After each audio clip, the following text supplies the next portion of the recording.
Hi friends, எல்லாரும் எப்படி இருக்கீங்க? நல்லா இருக்கீங்களா? எல்லாரும் நல்லா இருக்கணும்ட்டு நானும் அந்த கடவுளை வேண்டிக்கிறேங்க. அப்புறம் ஒரு முக்கியமான விஷயம், நாளைக்கு நம்ம சப்ஸ்கிரைபரோட ஃப்ரெண்டுக்கு பர்த்டே வாங்க. நேம் வந்து அலெக்சா. அந்த பொண்ணுக்கு நாளைக்கு பிறந்த நாள். வாழ்த்துக்கள் எல்லாம் அந்த அலெக்சா பாப்பாக்கு கிடைக்கணும்ட்டு நானும் கேட்டுக்கிறேங்க. என் மனசுல ஒன்று சொல்லணும்னு தோணுச்சு, சொல்றேன். அதாவது நம்ம சொந்தக்காரங்க இருக்காங்கல்ல, சொந்தக்காரங்க எல்லாம் நம்ம நல்லா இருந்தா பிடிக்காது, நம்ம சந்தோஷமா இருந்தாலும் பிடிக்காது. ஆனா எல்லாம் முகம் பார்க்காம எனக்கும் நீங்க தொடர்ந்து ஆதரவு கொடுக்குறீங்க, அதே மாதிரி உங்களுக்காகவும் தொடர்ந்து வேண்டிக்கிறேல, அதுவே பெரிய சந்தோஷம் தான். ஆனா உறவுக்காரங்க அப்பெல்லாம் இருக்க மாட்டாங்க, நல்லா சந்தோஷமா இருந்தா போதும். ஆஹா, இப்படி இவ சந்தோஷமா இருக்கா, இருக்கவே கூடாது, மனசுக்குள்ளார அவ்வளவு வன்மத்தை வச்சிருப்பாங்க. அதாங்க சொல்றேன், நானும் நிறைய கடந்து வந்துட்டேன். என் மனசுல உள்ளதை சொன்னேன். உங்களுக்கு தப்புன்னா மன்னிச்சிருங்க என்னைய. சரிங்க, அப்படியே அலெக்சா பாப்பாக்கும் விஷ் பண்ணிருங்க. அலெக்சாமா, நீ எப்போ சந்தோஷமா ஆரோக்கியமா நீ சந்தோஷமா வாழணும். ஓகேங்க. நேத்து முருகன் கோயில் போயிருந்தோமா, முருகன் கோயில் செவுத்துல இந்த மாதிரி எழுதி போட்டிருந்தாங்க. என்னன்னா, நல்லதை நினைப்போம், நல்லதே பேசுவோம், நல்லவர்களோடு சேருவோம், எல்லாம் நமக்கு நல்லதாகவே நடக்கும் இன்னும் போட்டிருந்துச்சு. பார்க்கும் போதே நல்லா இருந்துச்சுங்க. இல்லையே சொல்லுங்க, நல்லா தானே இருக்கு. சரிங்க, கதைக்களத்தை எப்படி கொண்டு போடலாம் என்ன ஏதுன்னு நீங்களும் சுவாரஸ்யமா சொல்லுங்க. சரிங்க, ரொம்ப உங்ககிட்ட பிளேடு போடுற மாதிரி தெரியுது. சரி வாங்க நம்ம கதைக்களத்துக்குள்ளார போலாம். பாய் ஃப்ரெண்ட்ஸ், லவ் யூங்க. மாப்பிள்ள என் பொண்டாட்டி செஞ்சதெல்லாம் எப்படி இருந்துச்சு? சூப்பரா இருந்துச்சு அங்கிள். அதுவும் பஜ்ஜி செஞ்சிருந்தாங்களே ஆண்டி, செம்மையா இருந்துச்சு அங்கிள். அல்டிமேட், சூப்பரா இருந்துச்சு. உண்மையாவா சொல்றீங்க? உண்மையாதான் மாமா சொல்றேன். ஆண்டியோட காஃபிக்கு நான் ஃபேவரட் ஆயிட்டேன். ரொம்ப சூப்பரா போட்டிருந்தாங்க. ஏன் சொல்ல போனா எங்க அம்மா கூட இவ்வளவு டேஸ்டா காஃபி போட தெரியாது. நீங்க தான் மாப்பிள்ள சொல்றீங்க, ஆனா எனக்கு இவ காஃபியை குடிச்சு சலிச்சு போச்சு. பாத்தியாமா கீதா, உங்க அப்பாவை? உங்க அப்பா லீவு நாள்ல வீட்டுல இருந்தாருன்னா 5-6 தடவை காப்பி கேட்பாரு. தம்பி கிட்ட ஏன் காப்பியை பத்தி குறை சொல்லிட்டு இருக்காரு. கொழுப்ப பாரு அவருக்கு. அப்பா பத்தி தான் தெரியுமேமா உனக்கு. அதாவது வம்பளுத்துட்டே இருப்பாரு. ஏன்பா இப்படி இருக்கீங்க? அம்மா காஃபி நல்லா தானே இருக்கும். நல்லாதான் இருக்கும், சும்மா வம்புழுத்தேன் அவளை. ரொம்பதான் வம்பளுக்குறீங்க. எல்லாரையும் பார்க்கும் போது எனக்கு ரொம்ப சந்தோஷமா இருக்கு. வீட்டுல எல்லாரும் எப்படி சிரிச்சுக்கிட்டே சந்தோஷமா பேசுறீங்க. ஆனா எங்க வீட்டுல ஏமாப்ல, எங்க வீட்டுல நானும் எங்க அம்மா மட்டும்தான். காலேஜுக்கு வந்துட்டேன்னா எங்க அம்மா தனியா தான் இருப்பாங்க. வீட்டுல இருக்கும்போது டிவி தான் பாப்பாங்க. அம்மாவும் சொல்லுவாங்க, நீ இல்லாம எனக்கு பொழுதே போக மாட்டேதுன்ட்டு. அப்புறம் காலேஜ் முடிஞ்சு வீட்டுக்கு போயிட்டு ஏதாவது ஸ்டடி ஹோம்ஒர்க் இருந்தா பண்ண போயிருவேன். அம்மா தனியா உட்காந்து இருப்பாங்க. தான் நானும் அம்மாவும் சிரிச்சு பேசிக்குவோம். உங்களை பார்க்கும் போது, அட என்ன மாப்பிள்ள இப்பெல்லாம் நினைக்கிறீங்க? நீங்களும் இந்த வீட்டு புள்ளதான், கவலைப்படாதீங்க மாப்பிள்ள. சரிங்க அங்கிள். அம்மாடி சொல்லுங்கப்பா. மாப்பிள்ள எவ்வளவு பொறுமையா அமைதியா பேசுறாரு. நாங்களே உனக்கு மாப்பிள்ள பார்த்து வச்சாலும் இப்படி ஒரு நல்ல மாப்பிள்ளையே பார்த்திருக்க மாட்டோம். நான் மாப்பிள்ள அவ்வளவு தங்கமா வீட்டுக்கு வந்ததுமே எந்திரிச்சு நின்னு வாங்க மாமான்னு மரியாதை கொடுத்தாரு. பொறுமையா பேசுறாரு. இதெல்லாம் நினைக்கும் போது அதான் அப்பவே சொன்னேல, ஆதி ரொம்ப நல்லவேன்பா. ஏய், உன்கிட்ட எத்தனை வாட்டி சொல்றது? சாரிமா, வழக்கம் போல பேச்சு வந்துருச்சு. அட என்னம்மா நீ, உங்க அம்மா தான் அந்த காலத்துல வாங்க போங்கன்னு கூப்பிடுவா. நானும் உங்க அம்மா லவ் மேரேஜ் தானே பண்ணிக்கிட்டோம். வாங்க போங்கன்னு தான் கூப்பிடுவா. சரி மாமான்னு சொல்லிட்டீனா அதெல்லாம் முடியாது, வாங்க போங்க தான் சொல்லுவேன்பா. இப்ப எதுக்கு நீ இதெல்லாம் பேசிட்டு இருக்கீங்க? ஓ வண்டவாள தண்டவாள மாப்பிள்ளைக்கு தெரிய வேணா இப்படி பேசுறீங்க. அவர் என்ன நினைச்சுக்குவாரு? ஐயா ஆண்டி, நான் எதுவுமே நினைச்சுக்க மாட்டேன். பாத்தில மாப்பிள்ளை எப்படி சொல்றாருன்ட்டு. நீங்க சகஜமா எப்படி வேணா பேசிக்கலாம். அவனு ஃப்ரெண்ட்லி டைப் தான் ஆண்டி. சரிங்க மாப்பிள்ள. சரி மாமா, நான் கிளம்பட்டுங்களா? வந்து ரொம்ப நேரம் ஆகுது. என்ன மாப்பிள்ள இப்பதான் வந்தீங்க, இப்ப வந்த உடனே கிளம்புறீங்க? 1 மணி நேரம் 2 மணி நேரம் இருந்துட்டு போங்களேன். இப்பவே மணி ஆயிடுச்சு, வீட்டுக்கு போகணும் வேற. கிட்ட சொல்லாமே வந்துட்டேன். ஃபோன் பண்ணி சொல்லிட்டீங்களே? ஃபோன் பண்ணி சொல்லிட்டேன். தான் முத தடவை நம்ம வீட்டுக்கு வந்திருக்கீங்க, வந்த உடனே கிளம்புறீங்க. நைட்டு சூடா இட்லி சுட்டு சாம்பார் வைக்க சொல்றேன், சாப்பிட்டு போவீங்க. நான் பொண்டாட்டி சாம்பார் வைக்கிறது ஊரே மணக்கும், நீங்களும் சாப்பிட்டு பாக்கணும்ல. நான் இன்னொரு நாளைக்கு பாத்துக்கலாம் அங்கிள். என்ன மாப்பிள்ள? கீதா மாப்பிள்ள கிட்ட சொல்லுமா. ஏங்க மாமா? சொல்லுடி. எங்க அப்பாவே சொல்றாரு நைட் இருந்து சாப்பிட்டு போவீங்கன்ட்டு. ஏன் மாமா இப்ப கிளம்புறீங்க? ப்ளீஸ் எனக்காக இங்க இருங்களே. நான் இங்க வந்துட்டேன், அம்மா அங்க தனியா இருப்பாங்கல்ல. ஏதோ ஆண்டி கிட்ட ஃபோன் பண்ணி சொல்லிட்டீங்களே? ஃபோன் பண்ணி சொல்லிட்டேன் தான். வீட்டுல நான் இங்க சாப்பிட்டு போற வரைக்கும் அம்மாவும் தனியா இருப்பாங்கல்ல, லோன்லியா ஃபீல் பண்ணுவாங்கல்ல. அப்பா அங்கிள் சொல்ற மாதிரி எனக்கும் இங்க இருக்கணும் தான் ஆசை. ஆனா சரி பரவாயில்ல, நீங்க கிளம்பி போயிட்டு வாங்க. உனக்கு எதுவும் வருத்தம் இல்லையடி? வருத்தம்லாம் இல்ல. ஆண்டியும் பாவம்ல, அவனு நினைக்க தோணுதுல. நீங்க இப்ப கிளம்புங்க, இன்னொரு நாள் ஆண்டியை கூட்டிட்டு வாங்க. சரி கீதா, லவ் யூ டி. Love you so much. எல்லாத்தையும் எடுத்து சொன்னோனியே, சூழ்நிலை நீயும் புரிஞ்சுக்கிட்டீல, இது வரைக்கும் சந்தோஷம். எப்பவுமே உங்க சூழ்நிலை நானும் புரிஞ்சுக்கிட்டு தான் நானும் நடப்பேன். அதே மாதிரி நீங்களும் லோன்லியா ஃபீல் பண்ணாதீங்க. உங்களுக்காக நான் இருக்கேன். எங்க அப்பா அம்மாவும் இருக்காங்க. இனிமே இந்த வார்த்தையை நீங்க சொல்லவே கூடாது. இனிமே நம்ம எல்லாரும் ஒன்னாயிட்டோம்ல. கண்டிப்பா Geetha. Love you Aadhi. Love you டி பொண்டாட்டி. சரி, அப்பா பாத்துட்டே இருக்காரு. ஒரு உம்மா கொடுவேன். அப்பா அம்மா இருக்காங்க, நாளைக்கு காலேஜுக்கு வாங்க, பாத்துக்கலாம். நாளைக்கு ஓகே தானே? ஓகே தான். அப்ப என் பொண்டாட்டி ஓகே சொல்லிட்டா, நாளைக்கு பாரு நான் எப்படி வருவேன்ட்டு. சரி சரி. அம்மாடி. கீதாமா. Sorry uncle. என்ன மாப்பிள்ள இதுக்கெல்லாம் சாரி கேக்குறீங்க? பொண்ணு கூட இன்ட்ரெஸ்டா பேசிட்டு இருந்தீங்க, நாங்க தான் டிஸ்டர்ப் பண்ணிட்டோம் போல இருக்கே. ஐயோ அப்படிலாம் இல்ல அங்கிள். என்ன முடிவு எடுத்திருக்கீங்க? நைட் இருந்து சாப்பிட்டு போறீங்களா இல்ல? அவர் கிளம்பட்டும். ஏமா மாப்பிள்ள இருக்கிறேன்னு சொன்னாலும் நீ கிளம்ப சொல்லிடுற போல இருக்கே. அதுக்கு இல்லப்பா, ஆண்டி தனியா இருப்பாங்கல்ல, அதுக்காக தான். ஓஹோ சரி சரி. கிளம்புங்க மாப்பிள்ள. இந்தாங்க. என்னடி நம்ம பொண்ணு என்ன சொன்னா, சம்மந்தியம்மா தனியா இருப்பாங்க, அதுக்காக கிளம்புறாங்கப்பா அப்படின்னு சொன்னா. நீங்க என்ன சொல்லணும்? அதான் கிளம்புங்கன்னு சொன்னேனே. அதுக்காக அப்படிதான் பேசுவீங்களா? கிளம்புங்கன்னு சொல்லக்கூடாது. நீங்க மாப்பிள்ள போயிட்டு வாங்கன்னு சொல்லணும். ஓஹோ அப்படியா, சரி சரி, சாரி மாப்பிள்ள, மன்னிச்சிருங்க. நமக்குள்ள என்ன அங்கிள் இருக்கு, பரவாயில்ல. ஏன் பொண்ணு திட்டுறா பாருங்க, ஒவ்வொரு வார்த்தையும் கரெக்டா பேசணுமா, அதுக்காக தான் இப்படி. நீங்க போயிட்டு வாங்க மாப்பிள்ள, பார்த்து பத்திரமா போயிட்டு வாங்க. சரிங்க அங்கிள். இந்த வாட்டி நம்ம வீட்டுக்கு வரும்போது அம்மாவே கூட்டிட்டு வாங்க. சரிங்க அங்கிள். 2 பேரும் இருந்து பிடிச்சத சாப்பிட்டு போவீங்க. அவருக்கு கிரில் சிக்கன்னா ரொம்ப பிடிக்குமா? இப்ப பாப்பாக்கு செஞ்சு கொடுத்தீல, அதனாலதான். இதுல என்ன இருக்கு? அப்பல தம்பி எப்ப வீட்டுக்கு வருவீங்க, அப்பவே உங்களுக்கு பிடிச்சத செஞ்சு கொடுத்துடலாம். சரிங்க அங்கிள், இப்ப நான் கிளம்புறேன். போயிட்டு வாங்க மாப்பிள்ள. பார்த்து பத்திரமா போயிட்டு வாங்க. சரிங்க ஆண்டி. வீட்லயும் அம்மாவை கேட்டதா சொல்லுங்க. Okay aunty. அப்பா இவரை வழி அனுப்பிச்சிட்டு வந்தாரே. சரிம்மா. மாப்பிள்ள ஒரு நிமிஷம். சொல்லுங்க அங்கிள். அதாவது என்னன்னா,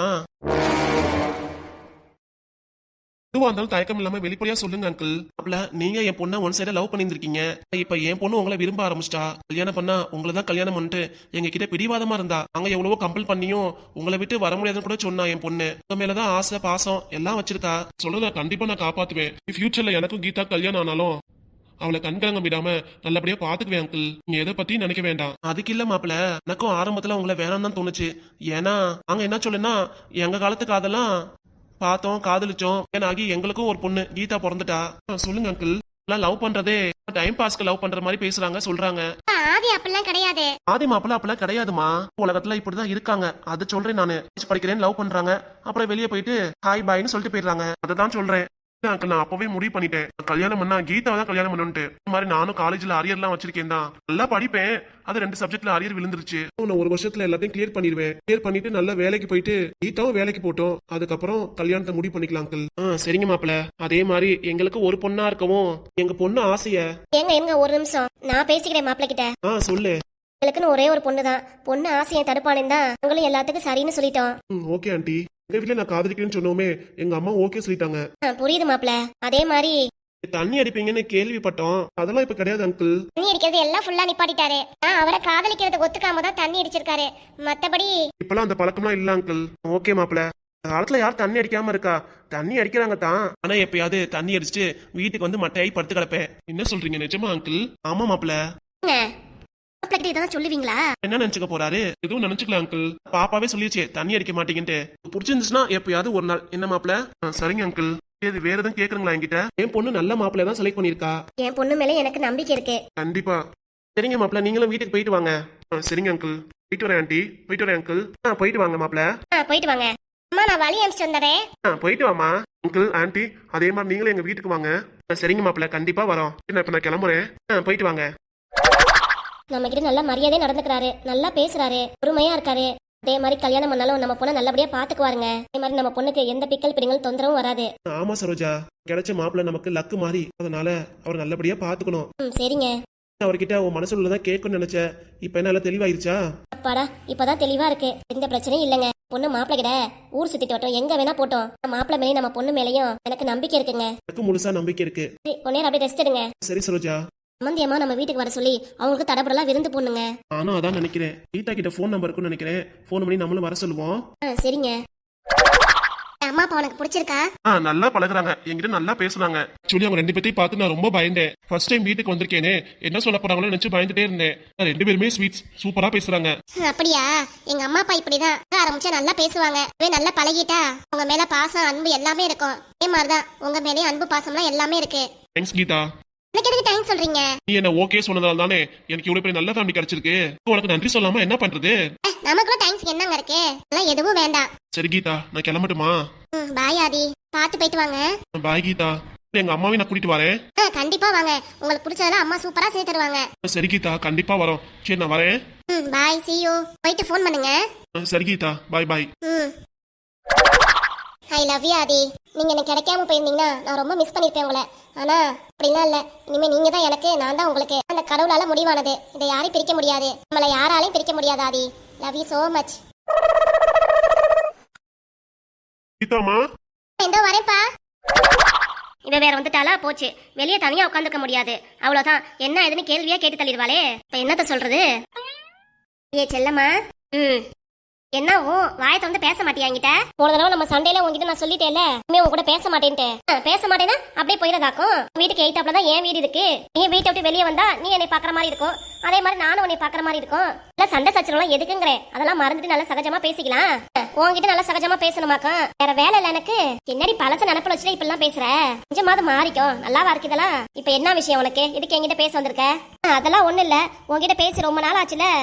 அதுக்கு அதுக்கு இல்ல, உன் வீட்டுக்கு என்ன ஆளுங்க புதுசா வந்துகிட்டே இருக்காங்க? அது சின்ன பிள்ளை ஃப்ரெண்ட்ஸ் எல்லாம் வந்திருக்காங்களா? என் வீட்டுக்கு யார் வந்தா என்ன, யார் வராட்டி உனக்கு என்ன? இதுக்கு இப்படி கேள்வி கேட்கற? வீட்டுக்கு கும்பலா ஆள் வராங்களே, எது விசேஷமா?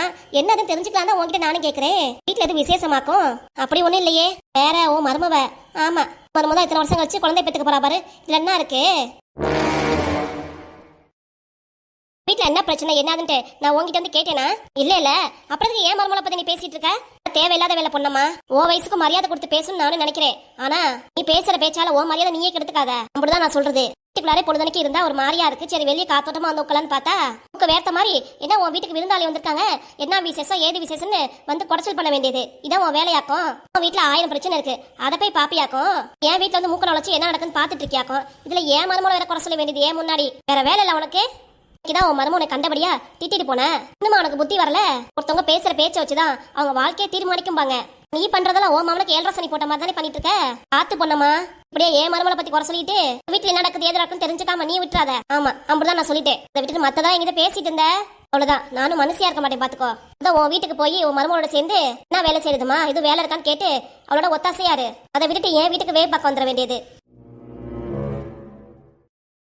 அப்பா நான் என்ன சொல்றேன், இவ்வளவு பேச்சு பேசுற நீ எல்லாமே இவ்வளவு கோவம் உனக்கு? சரியே இல்ல செல்லம்மா. உன் உடம்ப நீ தான் பாத்துக்கணும், என் உடம்ப நான் பாத்துக்கிறேன். அதே மாதிரி உன் உடம்ப நீ பாத்துக்கோ. எனக்கு இவன் என்ன வீட்டுல பிரச்சனை, அவ வீட்டுல என்ன பிரச்சனை ஊர் பேச்ச பேசிக்கிட்டு உன் வாழ்க்கை நீ தொலைச்சிடாத. மரமோ ஏதோ நீ நல்லபடியா பாத்துட்டு இருக்கா. ஃபுல்லா வேலை பண்ணேன்னு தெரிஞ்சிச்சு அவ்வளவுதான். வீட்டோட வெளியே துரத்தி விட்டாலும் துரத்தி விட்டுறா. பாத்துக்கோ, பார்த்து சூதானமா நடந்துக்கோ. அந்த காலம் மாதிரி இந்த காலமும் யாரும் நமக்கு சப்போர்ட்டுக்கு வருவாங்கன்னு நினைச்சுக்காத. அவ்வளவுதான். அப்படிதான் நான் சொல்றது. அதை விட்டுட்டு என் வீட்டுல வேலை பார்க்க வேண்டியது. உன் வீட்டு வேலையை பாரு போ. அம்மா வெடிமணியா இப்படி வெடிக்கிறாளே இவ. பாத்துக்கிறேன். எதுவா இருந்தாலும் நீ என்கிட்ட பேசுற வரைக்கும் நானும் உன்கிட்ட பேச மாட்டேன். பேசுற பேச்சு மாதிரியே நீ அப்படியே இரு, அதான் சந்தோஷம். அதை விட்டுட்டு அர்த்தம் வீட்டுக்கு நுழைஞ்சிட்டு தொண பேசிட்டு இருக்காத. பாத்துக்கிறேன்டி, நானும் பாத்துக்கிறேன். தேடி அக்கா என் மரும இப்படி பண்றா பேசுறான்னு நீ தேடி வந்துதானே ஆகணும். நீ அப்ப நான் கவனிச்சுக்கிறேன் உன்னைய. ஒன்னு சொல்லுவாங்களா, உலகத்துல நல்லதுக்கே காலன்ட்டு. அது மாதிரிதான் இருக்கு நீ பேசுறது. நான் நல்லது நினைச்சாலும் நீ எனக்கு கெடுதல் தானே நினைக்கிற. கவனிச்சுக்கிறேன்டி, நானும் கவனிச்சுக்கிறேன். நானும் சோத்துல உப்பு போட்டுதான் சாப்பிடுறேன். நீயா பேசுற வரைக்கும் நானும் உன்கிட்ட பேச மாட்டேன். அவ்வளவு வீரப்ப உனக்கு இருக்கும் போது எனக்கு இருக்காதாக்கும். ஓடி பாக்க தவளே. உங்ககிட்ட கேட்டோமா, என் வீட்டுல என்ன பிரச்சனை வந்து தீர்த்து வைட்டு விட்டுட்டு என் வீட்டு பிரச்சனையை மூக்க நுழைக்க வேண்டியது. இந்த பொண்ணமா கிழவிக்கு வேற வேலையே கிடையாது. என்னதான் சொல்றதுன்னு தெரியல. இவ்வளவு திருந்தாத ஜென்மம் தானே இதெல்லாம். நல்லவளா திருந்திட்டா பூமி தாங்காது, பூமி பாரமாயிரும். எப்பா சாமி, வெளியே உட்கார கூடாதா? அதான் கேள்வியை கேட்டு நம்மளை பிச்சரிச்சிருவாங்க. நம்மளும் உள்ளார போவோம். மரமோ என்ன சரண் போய் பார்க்கணும்.